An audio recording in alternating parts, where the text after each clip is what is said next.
Mirë se erdhët Luan të dashur në leximin e juaj të radhës.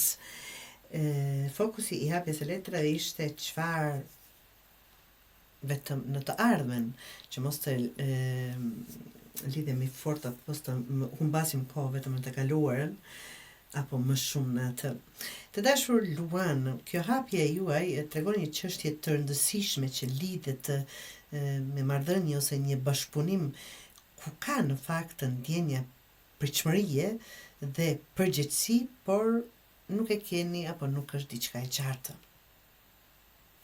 Tani ka një situatë që të dashur që je duke dhënë shumë energji, vëmendje ose kohë, investim, çfarëdo që të jetë, po mban barrën kryesore me një farë mënyrë ose të paktën të ka bërë të ndjeni në këtë mënyrë, dhe gjërat nuk po funksionojnë, po pret një lloj reagimi, një lloj përgjigje ose një kthim që nuk po të vjen në të njëjtin nivel apo në të njëjtën mënyrë se si jeni ju duke u I qasur gjërave. Problemi nuk është mungesa e dashurisë apo vlerësimit, nëse ka të bëjë me dashuri apo çfarëdo që të jetë, por mungesa e barazisë, që do të thotë është një, që të më shkoni mirë, është jo njëra afër tjetrës. Dhe ku është ngërçi? Nuk e shkoj tek ndjenja, të ngërçi është praktik, ta them ashtu, kush vendos, kush mban përgjegjësi, kush po përshtatet më shumë. Dhe realiteti është ky, ti po përshtatesh më shumë se sa duhet. Nuk ka të thotë vetëm me dashuri, mund të jetë të burr, mund të jetë në familje, ti po përshtatesh më shumë se sa duhet. Situata do të vijë të dashur në një pikë ku ose duhet flitet hapur dhe të vendoset rregulla të reja, ose do lodhesh dhe do të tërhiqesh emocionalisht. Kjo nuk zgjidhet vetë, absolutisht është një gjë që kërkon qëndrim të qartë, një dialog, jo monolog, dhe absolutisht nuk duhet të prisni. Ti thuani gjërat qartë, çfarë po pret. Mos e humb pakënaqësinë në heshtje.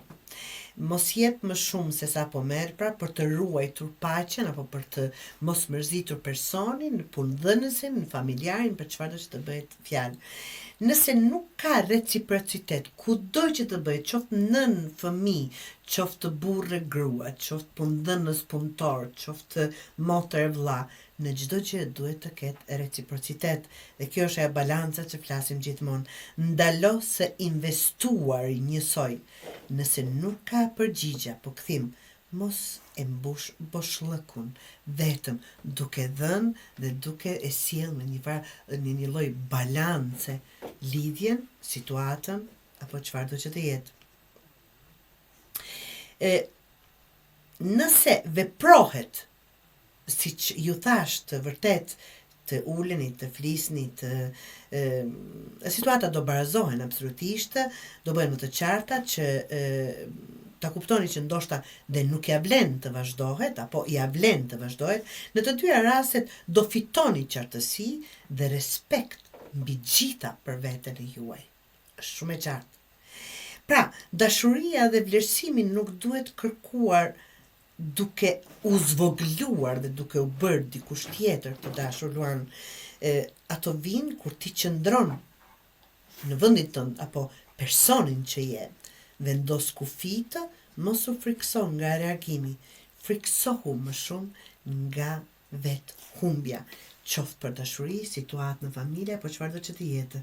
Këtu, nëse nuk mund të jemi vetvetja, atëherë vërtet të dashur Luan. Çfarë qëllimi ka të jemi aty ku jemi?